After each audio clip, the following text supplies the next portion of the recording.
Buongiorno e ben ritrovati con il TG Flash di New Sicilia, di seguito i titoli più importanti della mattina.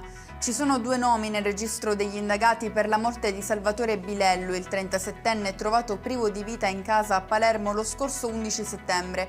I 2 sarebbero responsabili di un pestaggio risalente a qualche giorno prima del decesso. Rimaniamo a Palermo con le verifiche eseguite in materia di sicurezza sul lavoro in aziende agricole, edili, ristoranti, attività commerciali e stabilimenti balneari. Dai controlli è emerso un calo del tasso di lavoratori in nero con un conseguente aumento invece di contratti regolari. Ci spostiamo a Catania, precisamente a San Cristoforo, per la scoperta di 5 cavalli in una stalla abusiva. Nei guai il proprietario, un catanese di 34 anni, privo delle autorizzazioni previste.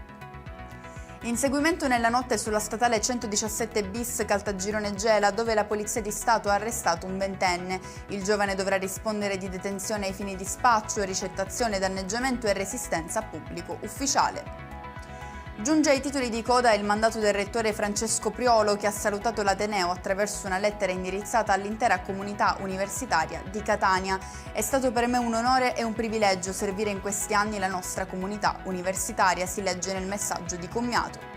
E con questo è tutto, prossimo appuntamento stasera alle 19:30. Grazie per averci seguito, buon proseguimento di giornata.